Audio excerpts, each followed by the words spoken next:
अगर आपने एक बार प्रैक्टिस कर ही लिया है तो दोबारा आपको प्रैक्टिस करने से कुछ नहीं बिगड़ेगा। आपका बेटर जो है तैयारी हो जाएगा और ये सारे के सारे क्वेश्चन जो हैं अच्छे लेवल के हैं, नए पैटर्न पे आधारित हैं और इसमें सारे के सारे सब्जेक्ट मिक्स रूप से हैं। सो आप इसको अच्छी तरीके से लगाइए। अगर आप एक बार लगा चुके हैं तो कोई दिक्कत नहीं है, दोबारा से लगाइए। और मैं आपको बता दूं कि ये एजुटेरिया का प्रैक्टिस सेट है जिसके लिए आप क्या कर सकते हैं, आप बिहार दरोगा के लिए, बिहार एसएससी के लिए, बिहार पुलिस के लिए, उन सभी चीज़ों के लिए आप लगा सकते हैं। साथ ही साथ आप अगर इसके अलावा कोई सा भी एग्ज़ाम दे रहे हैं तो वहाँ के लिए भी आप इसको प्रैक्टिस कर सकते हैं। तो चलिए हम लोग प्रैक्टिस करते हैं। आज हम लोग देखने वाले हैं वॉल्यूम 1 का सेट 2 देखने वाले हैं और इस तरह से आपको पूरा का पूरा वॉल्यूम 1 वॉल्यूम 2 दोनों मैं कंप्लीट करा दूंगा। तो सबसे पहला क्वेश्चन हम लोग स्टार्ट करते हैं आज की सेशन का। और आपके लिए मैंने मैथ भी स्टार्ट कर दिया है, सो आप जो हैं अपनी तैयारी को और भी ज़्यादा बेटर कर सकते हैं। मैथ भी कीजिए और सारे के सारे जो सब्जेक्ट वाइज मैराथन है मैं आपको वो भी जल्द ही स्टार्ट कर दूंगा। थोड़ा अभी पूजा चल रहा है तो थोड़ा सा इधर मैं बिजी हूँ और इसके बाद फिर मैं आपको वो सारे के सारे भी प्रैक्टिस करा दूंगा। तो आपको करना क्या है कि ये सारे के सारे जो क्वेश्चन है ना बिल्कुल लेवल वाला क्वेश्चन है, तो आपको ईमानदारी से सेट को लगाना है और फिर आप 100 में से कितने कर पाते हैं ये हमें कमेंट कीजिएगा, क्योंकि ईमानदारी होना बहुत ज़रूरी है। और आपका पास में एग्ज़ाम भी है, बिहार दरोगा का एग्ज़ाम है, बिहार पुलिस का एग्ज़ाम है, बिहार एसएससी का एग्ज़ाम है। इसके अलावा आप कोई सा भी एग्ज़ाम दे रहे होंगे तो आपको पता होगा आपका एग्ज़ाम कब है। तो चलिए पहला क्वेश्चन जो आपके सामने में है कि जब भारतीय न्यायिक पद्धति में लोकहित मुकदमा, जिसको पीआईएल कहते हैं, पब्लिक इंटरेस्ट लिटिगेशन कहते हैं, तो जब पीआईएल लाया गया तब भारत के मुख्य न्यायाधीश, मुख्य न्यायमूर्ति कौन थे, आपसे ये पूछा जा रहा है। तो उस टाइम थे पीएन भगवती, तो ऑप्शन नंबर सी यहाँ राइट हो जाएगा। अगला सवाल है कि संसद में धन विधेयक के संदर्भ में निम्नलिखित में से कौन सा गलत कथन है। तो यहाँ पे जो कथन है कौन सा कि इसे राज्यसभा द्वारा अस्वीकार या संशोधित किया जा सकता है, ये कथन गलत है। बाकी सारे के सारे सही है, तो ऑप्शन नंबर डी हमारे लिए राइट आंसर हो गया। संविधान के किस अनुच्छेद में संसद के संयुक्त अधिवेशन की व्यवस्था है। बहुत बार पूछे जाते हैं क्वेश्चन। और आपको पता है एजुटेरिया का जो सेट होता है ना, ऐसा सेट होता है कि आप कोई सा भी एग्ज़ाम दे रहे हो ना, आपको वहाँ से क्वेश्चन दिख जाएंगे। सो आप इसको जितना बेटर तरीके से आप कर सकते हैं तो आप उम्मीद रखिएगा कि आपका 4 से 5 क्वेश्चन ईजिली आपका सेट से क्लियर हो जाएगा। तो संविधान के अनुच्छेद में संसद के संयुक्त अधिवेशन की जो व्यवस्था है ये है आपका अनुच्छेद 108 के अंदर। ऑप्शन नंबर सी राइट हो जाएगा। भारत के संविधान में किस पद का उल्लेख नहीं है। तो भारत के संविधान के अंदर जब आप देखेंगे तो उप प्रधानमंत्री का पद हमें देखने को नहीं मिलता है, जबकि शुरुआती दौर में हमें देखने को मिला था एकमात्र। और पहले भारत के जो उप प्रधानमंत्री थे वो कौन थे, तो आप हमें कमेंट कीजिएगा। वैसे जो उप प्रधानमंत्री थे वही हमारे क्या थे, गृह मंत्री भी थे। तो आप हमें कमेंट कीजिएगा कि कौन थे भारत के पहले उप प्रधानमंत्री। अगला सवाल है कि निम्नलिखित में से कौन सा संविधान संशोधन राष्ट्रपति को किसी भी मामले को पुनः विचार करने के लिए मंत्रिमंडल को भेजने की शक्ति को प्रदान करता है। तो ये है आपका 44वां संविधान संशोधन 1978। ऑप्शन नंबर सी यहाँ पे राइट आंसर हो जाएगा। उसके बाद है कि सर्वोच्च न्यायालय के न्यायाधीश बनने के लिए न्यूनतम आयु कितनी होनी चाहिए।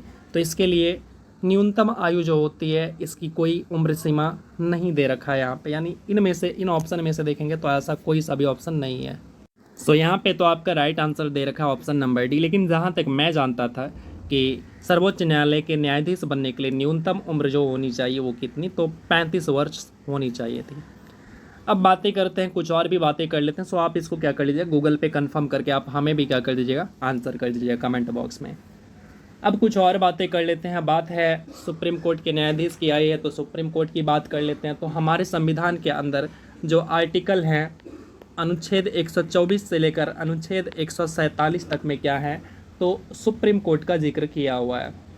और भारत के अंदर सबसे ऊपरी अदालत माना जाता है किसको, तो सुप्रीम कोर्ट को माना जाता है सबसे ऊपरी अदालत। और इसका फैसला क्या होता है, सबके लिए मान्य होता है। जबकि सुप्रीम कोर्ट के जितने भी न्यायाधीश होते हैं, मुख्य न्यायाधीश, इसके अलावा जो अन्य न्यायाधीश होते हैं, उन सभी का नियुक्ति राष्ट्रपति के द्वारा की जाती है। और राष्ट्रपति जो उनकी नियुक्ति करते हैं वो कॉलेजियम सिस्टम के तहत उनकी नियुक्ति करते हैं। ये सारे के सारे बातें आपको ध्यान में रहनी चाहिए। और इसके अलावा जो सुप्रीम कोर्ट के न्यायाधीश होते हैं उनको जो उनका सैलरी मिलता है, वेतन मिलता है, वो भारत के संचित निधि से मिलता है। जो कि कितने में, आर्टिकल 266 में है। ठीक है, इतनी बातें आपको ध्यान में रहनी चाहिए। अगला सवाल है कि भारत के राष्ट्रपति अपनी शक्तियों का प्रयोग करते हैं।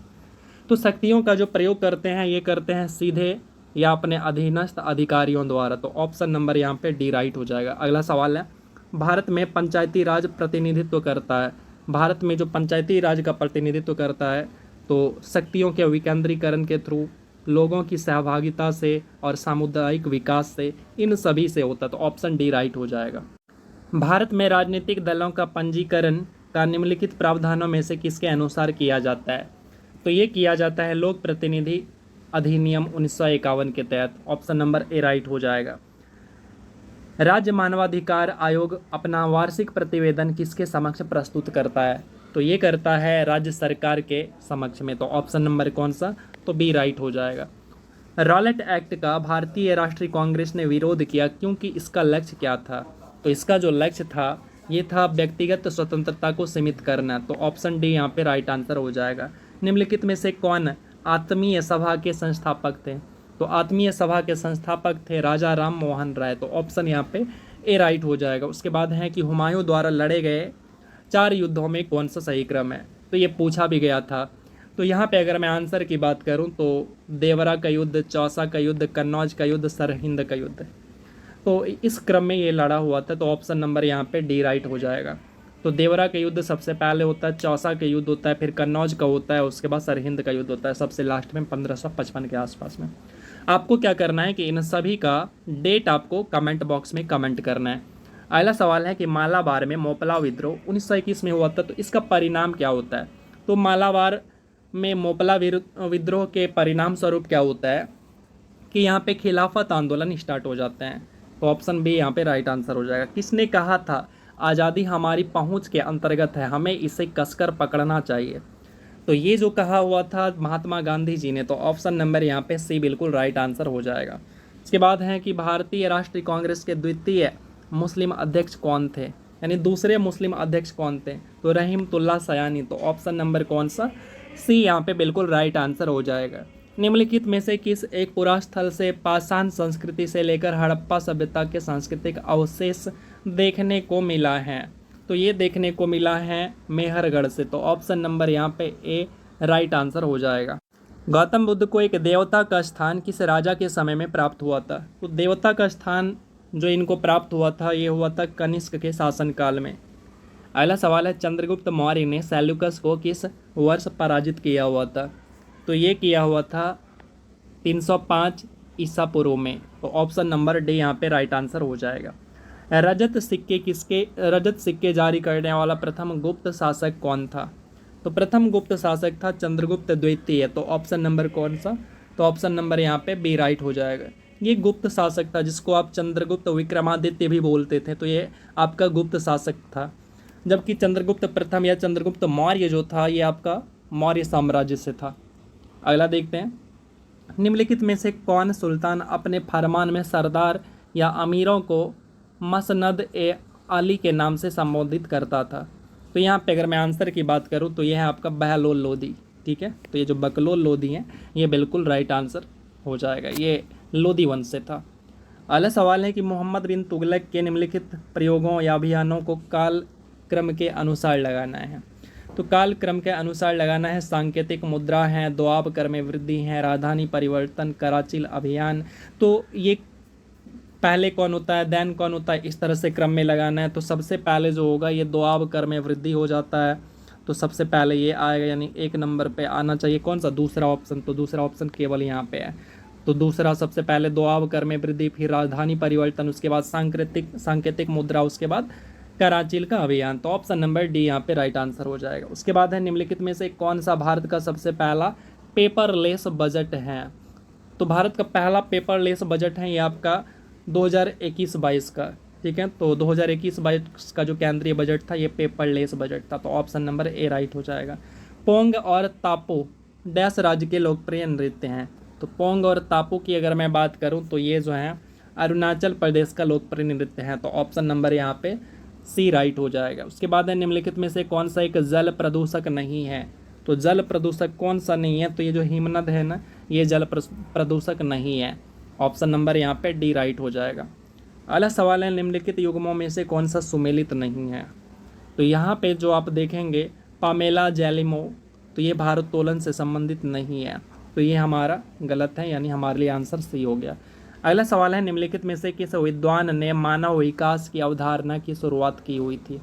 तो इसकी शुरुआत जो की हुई थी, ये की हुई थी महबूब उल हक के द्वारा, तो ऑप्शन नंबर यहाँ पे सी बिल्कुल राइट आंसर हो जाएगा। उसके बाद है WTO का पूर्ववर्ती नाम क्या था, यानी WTO को पहले क्या बोला जाता था? तो WTO को पहले जो है गैट बोला जाता था। अब आपको क्या करना है, गैट का पूरा नाम बताना है, general agreement tariff and trade. ठीक है, क्या मैंने सही बोला? मुझे लगता है मैंने ट्रेड एंड टैरिफ होना चाहिए, तो आप कमेंट कीजिएगा इसका फुल फॉर्म। ठीक है, तो चलिए अगला सवाल देखते हैं। सिलिकॉन वैली कहाँ पे स्थित है? तो सिलिकॉन वैली की अगर मैं बात करूं तो ये स्थित है सैन फ्रांसिस्को के पास, ऑप्शन सी। एक पारिस्थितिकी तंत्र के जैविक घटकों में शामिल होते हैं, तो कौन शामिल होते हैं इसमें? तो इसमें होते हैं उत्पादक, उपभोक्ता एवं अपघटक, तीनों शामिल होते हैं, तो ऑप्शन यहाँ पे सी राइट आंसर हो जाएगा। उसके बाद है NGT यानी नेशनल ग्रीन ट्रिब्यूनल, भारत सरकार द्वारा स्थापित कब किया गया था? तो इसकी स्थापना भारत सरकार के द्वारा की जाती है 2010 के अंदर। कैसे याद रखना है? बिल्कुल सिंपल है, NGT, टी फॉर 10, देख लो लास्ट में 10। ठीक है, तो ऐसे सिंपल इसको याद रख सकते हैं। अगला सवाल देखते हैं कि BOD यानी जैविक ऑक्सीजन डिमांड एक प्रकार का प्रदूषण सूचकांक है, तो किसका प्रदूषण सूचकांक है? तो ये प्रदूषण सूचकांक है जलीय वातावरण का, तो ऑप्शन नंबर ए यहाँ पे राइट आंसर हो जाएगा। अगला सवाल है कि राष्ट्रीय युवा दिवस 2023 का थीम क्या है? तो 2023 का अगर थीम की बात करूं तो इसका थीम था विकसित युवा, ऑप्शन नंबर बी, विकसित भारत। ठीक है, तो विकसित युवा विकसित भारत, ऑप्शन बी राइट हो जाएगा। हाल ही में प्रसिद्ध व्यक्ति प्राणी जयराम का निधन हो गया, उनका संबंध किस क्षेत्र से था? तो उनका जो संबंध था ये संगीत से था, तो ऑप्शन ए राइट हो जाएगा। उसके बाद है 74वां गणतंत्र दिवस की झांकी में किस राज्य की झांकी को प्रथम स्थान प्रदान किया गया? तो ये पहला स्थान जो मिला था ये उत्तराखंड राज्य को मिला हुआ था, तो ऑप्शन नंबर यहाँ पे कौन सा? तो सी बिल्कुल राइट आंसर हो जाएगा। अगला सवाल देखते हैं। अगला सवाल कह रहा है कि दादा साहब फाल्के अंतर्राष्ट्रीय पुरस्कार के लिए किस फिल्म को बेस्ट फिल्म के लिए चुना गया? तो बेस्ट फिल्म की अगर मैं बात करूं तो द कश्मीर फाइल को चुना गया था, तो ऑप्शन नंबर सी यहाँ पे राइट आंसर हो जाएगा। अगला सवाल है कि भारतीय वायुसेना के नए उप प्रमुख कौन बने हैं? तो भारतीय वायुसेना के नए उप प्रमुख बन गए हैं अमरप्रीत सिंह, तो ऑप्शन बी यहाँ पे राइट आंसर हो जाएगा। अगला सवाल है कि आर्थिक सर्वेक्षण 2023 के अनुसार नारियल उत्पादन में किस राज्य का स्थान पहला है? तो नारियल उत्पादन में जो पहला स्थान है वो है केरल का, तो ऑप्शन नंबर कौन सा? तो डी यहाँ पे राइट आंसर हो जाएगा। उसके बाद है 17वां वन स्थिति रिपोर्ट 2021 के अनुसार भारत में कितने राज्यों या केंद्र शासित प्रदेशों में 33% भूभाग पर वन आवरण लक्ष्य को प्राप्त किया है?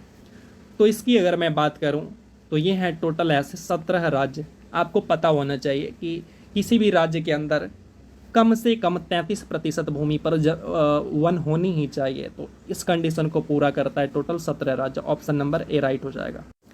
पहली बार BCCI द्वारा महिला प्रीमियर लीग, जिस तरह IPL होता है उसी तरह 2023 में कुल कितनी टीमों ने भाग लिया? तो इसके अंदर टोटल जो है 5 टीमों ने भाग लिया था, जिसमें कि मुंबई इंडियंस विनर बनती है।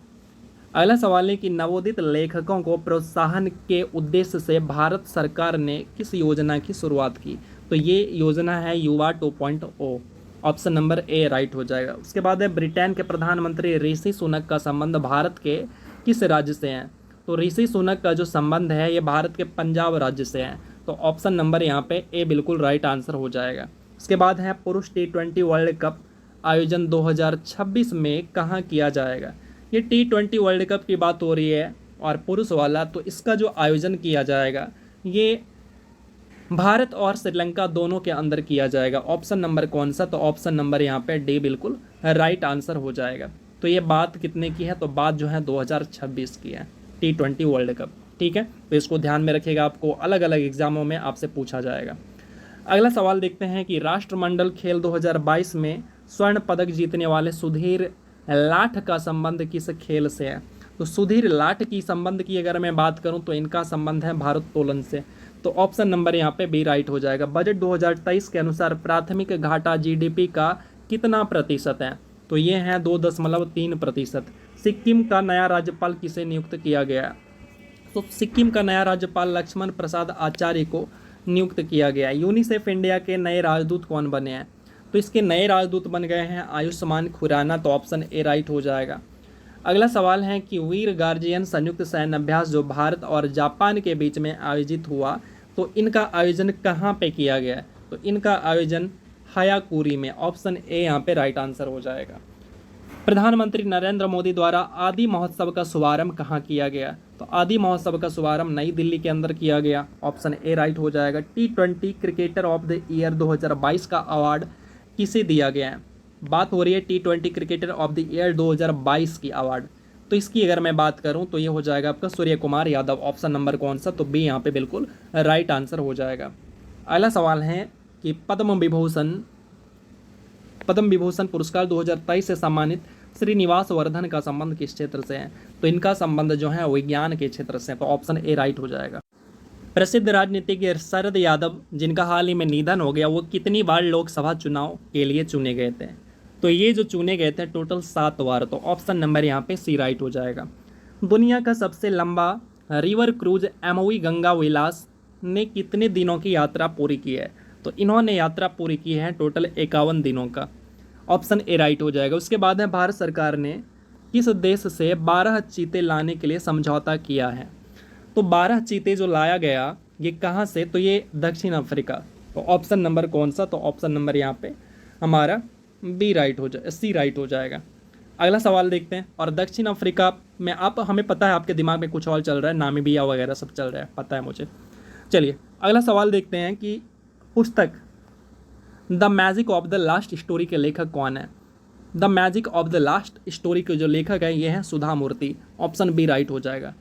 प्रति वर्ष समर्पण दिवस कब मनाया जाता है? तो समर्पण दिवस जो मनाया जाता है ये मनाया जाता है 11 फरवरी को। तो ऑप्शन नंबर यहाँ पे ए बिल्कुल राइट आंसर हो जाएगा। शहाबुद्दीन चप्पू किस देश के नए राष्ट्रपति बनाए गए हैं? तो शहाबुद्दीन चप्पू जो हैं इनको बांग्लादेश के राष्ट्रपति बनाया गया है। अच्छा, प्रधानमंत्री कौन है बांग्लादेश के? क्या आप हमें कमेंट करके बताएंगे? तो कमेंट करके हमें ज़रूर बताइए जल्दी से कि कौन है वो। अगला है वैज्ञानिक अनुसंधान केंद्र दक्षिण गंगोत्री की स्थापना कब की गई? तो दक्षिण गंगोत्री की जो स्थापना की जाती है ये 1983 ईस्वी में की जाती है। इसके बाद है कि जनजाति और उनके राज्य को मिलान करना है। तो यहाँ पे आपसे पूछ रहे हैं कि कौन सा सुमेलित है? तो यहाँ पे अगर मैं आंसर की बात करूँ तो यहाँ पे लिम्बू जो है सिक्किम में है। इसके बाद आपका डोगरिया ये आपका उड़ीसा में है। तो पहला और तीसरा ये सही है। तो ऑप्शन ए यहाँ पे बिल्कुल राइट आंसर हो जाएगा। अगला सवाल देखते हैं कि एक देश के अंदर स्थित सबसे बड़ी झील कौन सी है? तो सबसे बड़ी झील की अगर बात करूं तो ये मिशिगन झील। और ध्यान रखिएगा यहाँ पे कह रहा है एक देश के अंदर, तो इस चीज़ को ध्यान रखिएगा। उसके बाद है वायुमंडल में हाइड्रोजन गैस की मात्रा कितनी प्रतिशत है? तो वायुमंडल में हाइड्रोजन गैस की जो मात्रा है ये है आपका 0.01%। ठीक है। इसी तरह आपसे कार्बन डाइऑक्साइड भी पूछ लेता है, तो इसके बारे में बताइए हमें। निम्नलिखित में से कौन सी जलधारा गर्म है या गर्म जलधारा की उदाहरण नहीं है, ये आपसे पूछ रहा है। तो यहाँ पे आप जब देखेंगे तो ये जो पहला ही ऑप्शन है आपका कौन सा, तो पेरुवियन, ये आपका गर्म जलधारा का उदाहरण नहीं है। ठीक है। अगला देखते हैं कि भारतीय मानसून मौसमी विस्थापन से इंगित है, जिसका प्रमुख कारण क्या है? तो इसका जो प्रमुख कारण है ये है आपका स्थल तथा समूहों का विभेदी तापन। तो ऑप्शन नंबर यहाँ पे बी राइट हो जाएगा। नौकरी के जैवमंडल क्षेत्र किस राज्य में स्थित है? तो ये है आपका मेघालय के अंदर स्थित। ऑप्शन बी राइट आंसर हो जाएगा। कौन सा डेल्टा कैंप कोमोरिन एवं कृष्णा डेल्टा के मध्य में स्थित है? तो ये है आपका कोरोमंडल तट हो जाएगा। ऑप्शन नंबर कौन सा? तो ऑप्शन नंबर बी बिल्कुल यहाँ पे राइट आंसर हो जाएगा। अगला है निम्नलिखित में से किसकी कोई इकाई नहीं होती है? तो सापेक्षिक घनत्व जो होते हैं ना, इसकी कोई भी इकाई नहीं होते हैं। बाकी सबके दाब के पास्कल होते हैं, विस्थापन का मीटर पर सेकेंड हो जाते हैं। उसके बाद आपका घनत्व का भी हो जाता है केजी पर मीटर क्यूब हो जाता है, लेकिन सापेक्षिक घनत्व का इकाई नहीं होता है। अगला सवाल देखते हैं कि निम्नलिखित में से किसे मापने के लिए स्टैलोगमोमीटर का उपयोग किया जाता है? तो ये जो किया जाता है पृष्ठ तनाव को मापने के लिए। ऑप्शन ए यहाँ पे राइट आंसर हो जाएगा। यदि किसी वस्तु वृत्ताकार पथ में घुमाई जाती है तो उस पर कार्य क्या होगा। अगर वृत्ताकार पथ पर घुमाई जाती है, जैसे आप यहाँ पर खड़े हो और ऐसे ही गोल गोल गोल गोल गोल गोल गोल गोल गोल गोल घूमते जा रहे हो, तो इसका मतलब क्या होता है कि आपने जो है डिस्प्लेसमेंट कितना कवर किया, ज़ीरो कवर किया। कितना कवर किया, डिस्प्लेसमेंट जो है वो ज़ीरो कवर किया। तो इन दैट सिचुएशन क्या होगा, जब आपने डिस्प्लेसमेंट ज़ीरो कवर किया तो डब्लू बराबर यानी कार्य बराबर होता है एफ एस कॉस थीटा। अब आप देखेंगे एस फॉर डिस्प्लेसमेंट, अगर ये ज़ीरो है तो इसका क्या मतलब है, ये सारे के सारे जो हैं ये सारे के सारे ज़ीरो हो जाएंगे, यानी आपका जो वर्क होगा वो कैसा हो जाएगा, शून्य हो जाएगा। ऑप्शन ए राइट हो जाएगा। ऊर्जा के संबंध में निम्नलिखित में से कौन सा कथन सही नहीं है। तो यहाँ पे जब आप कथन देखेंगे, रूपांतरण के दौरान निर्गत ऊर्जा निर्वात में जाती है, ये कथन सही नहीं है, बाकी सारे के सारे सही हैं। एक पत्थर किसी स्प्रिंग तुला पर बंधा हुआ है, तो निम्नलिखित स्थितियों में कौन सी स्प्रिंग तुला के रीडिंग में सबसे कम भार दिखाएगा।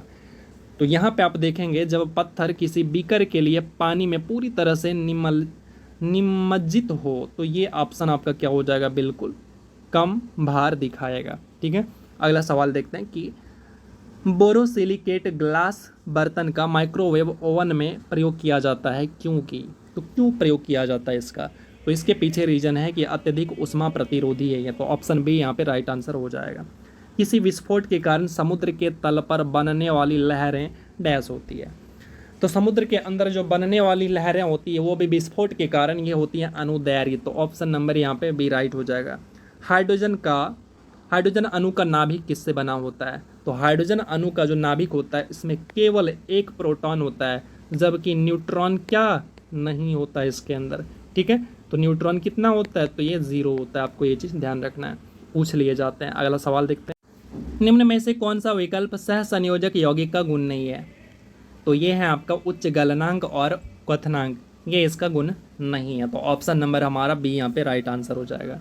अगला सवाल है कि इथेनॉल को इथेन में परिवर्तित करने के लिए डिहाइड्रेटिंग एजेंट के रूप में किसका उपयोग किया जाता है, तो ये किया जाता है HCl का, तो सांद्र सल्फ्यूरिक अम्ल का, HCl नहीं सांद्र सल्फ्यूरिक अम्ल हो जाएगा H2SO4। ऑप्शन नंबर कौन सा, तो डी राइट हो जाएगा। उसके बाद है आधुनिक आवर्त सारणी में प्रथम धात्विक तत्व कौन सा है, तो पहला जो धात्विक तत्व है वो है lithium. Option number A right हो जाएगा।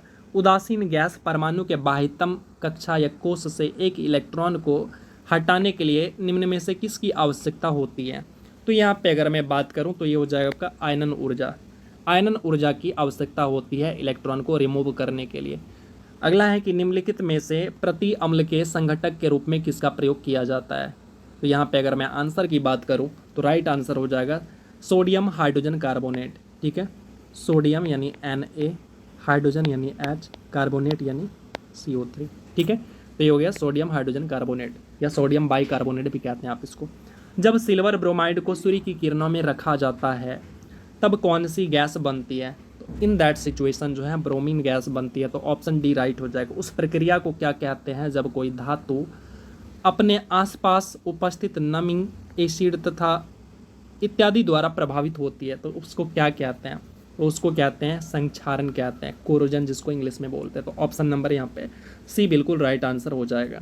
अगला सवाल है कि निम्नलिखित में से कौन सा शब्द पशु व्यवहार के जैविक अध्ययन का सबसे अच्छा वर्णन है, तो ये होता है ethology. Option number A right हो जाएगा।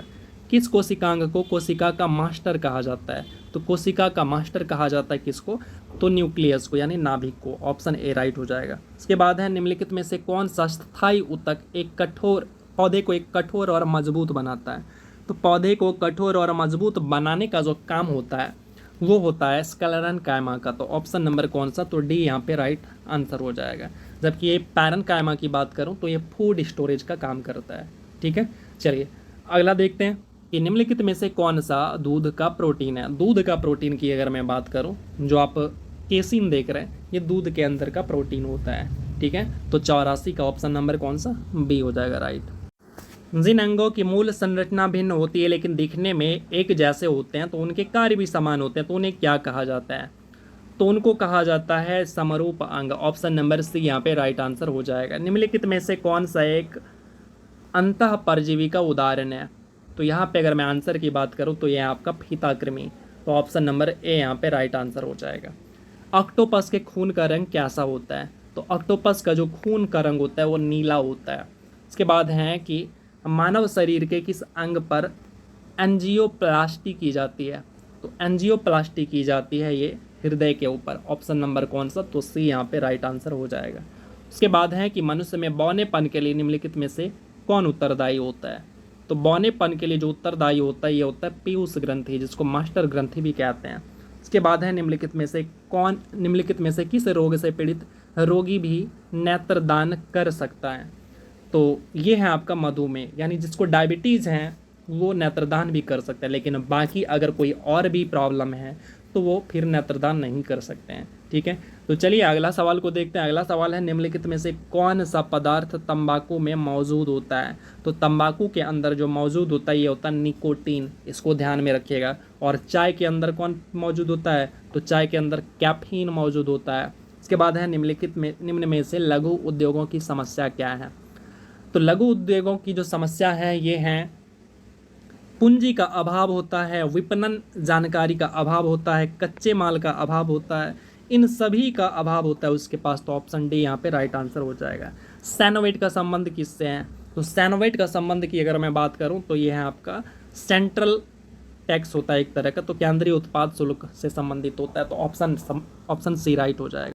अगला सवाल है कि भारत में कागजी मुद्रा प्रथम बार कब शुरू की गई? तो ये 1862 में जो है भारत के अंदर कागजी मुद्रा की शुरुआत सबसे पहले की जाती है। तो ऑप्शन ए राइट हो जाएगा। अगला सवाल है कि निम्नलिखित में से कौन सा एक भारतीय रिजर्व बैंक का काम नहीं है? तो भारतीय रिजर्व बैंक का काम जो है साख नियंत्रण है, मौद्रिक नीति का निर्माण करना है। उसके बाद है अनुसूचित वाणिज्य बैंकों की शिखर संस्था के रूप में, लेकिन ये साख नियंत्रण का काम नहीं है। साख सृजन का काम जो है ये आरबीआई का नहीं है। तो ऑप्शन नंबर कौन सा? तो ऑप्शन नंबर यहाँ पे बी हमारा राइट आंसर हो जाएगा। अगला सवाल है कि 5 क्रमिक विषम संख्याओं का औसत 21 है, उनमें से सबसे छोटी संख्या ज्ञात करना है। ठीक है, तो क्रमिक संख्या है ना, यानी क्रम से है। अगर ये मैं मान के चलूँ, क्या मान के चलूँ? औसत दे रखा है हमें 21। अगर मैं ये मान के चलूँ कि पहला संख्या हमारा कितना है? 19 है, जो कि छोटा है। तो 5 संख्या है ना, तो टोटल कितना हो गया? टोटल हो गया 19 पंचे 95, इसका संख्या का योग हो गया।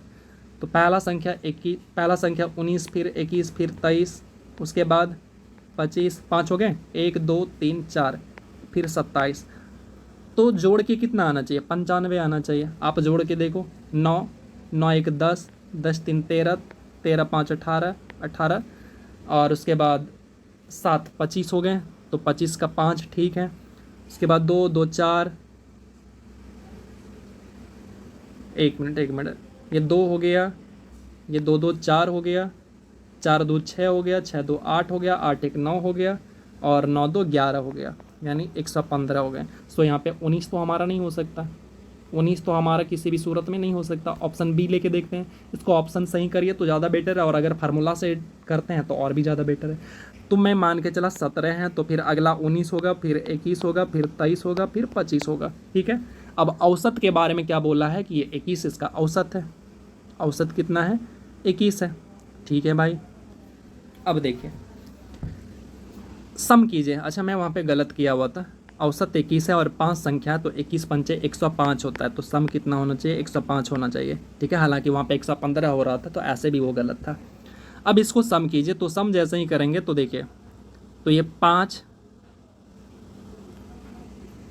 पेन कलर बदल लेता हूँ, तो ये 5 हो गया, 5 3 8 हो गया, 8 1 9 हो गया, 9 9 18 हो गया, 18 और 18 7 25 हो गया। तो 25 के 5 हो गए, बाकी 2 है, तो ये 2 2 4 2 6, अच्छा 1 7 7 1 8 और 8 हमारे पास 2 हैं, 8 2 10, तो 105 हो गया सम, यानी ये हमारा सही है। तो सबसे छोटी संख्या क्या है? 17 है। तो ये हमारा ऑप्शन नंबर बी राइट हो जाएगा। उसके बाद है कि राम को एक परीक्षा में उत्तीर्ण होने के लिए 36% अंक लाने थे, उसने 24% अंक प्राप्त किया, यानी 12% अंक कितना कम रह गया वो। ठीक है, तथा 9 अंकों से फेल हो गया, यानी आप देखो 36% अंक लाना था, लेकिन वो 24% अंक लाता है। ठीक है, कम कितना रह गया, 12% कम रह गया, लेकिन नंबर कह रहा है कि 9 अंक कम रह गया, मेरे अकॉर्डिंग 12% कम रह गया। तो पूछ रहा है कि पूर्णांक कितना, तो पूर्णांक तो 100 होता है। इसको सोल्व कर दीजिए, आपका राइट आंसर आ जाएगा। तो सोल्व करेंगे तो 3 बार में, ये 4 बार में, और ये 25 25 या 75 अंक था टोटल। ऑप्शन नंबर बी यहाँ पे राइट आंसर हो जाएगा। ठीक है, अगला सवाल देखते हैं। अगला सवाल है कि एक कारीगर m मिनट के अंदर जे वस्तुएं बनाता है, तो उसे 2/3 घंटे में कितनी वस्तुएं बनाएगा, यानी कितना समय लगे या कितना वस्तुएं बनाएगा, वस्तु के बारे में पूछा। तो इस टाइप के सवाल को कैसे करेंगे, तो देखिए बड़ा सिंपल है। करना क्या होगा कि m मिनट में कितना बनाता है, तो मैं यहाँ पे लिखूंगा m मिनट में दे रखा है तो घंटा बनाना पड़ेगा, तो 60 से भाग दे दीजिए सबसे पहले। तो इतना देर में जो है वो जे वस्तुएं बनाता है। ठीक है, बहुत अच्छी बात है। तो हमें 1 घंटे में, यानी 1 घंटे में निकाल लेना है। तो 1 घंटे में जैसे ही निकालूंगा, तो 1 घंटे के लिए निकालने के लिए क्या करना पड़ेगा, जे, और बाकी ये 60 भाग में है तो इधर आके गुना में, और उसके बाद यहाँ पे m गुना में था तो ये इधर भाग में।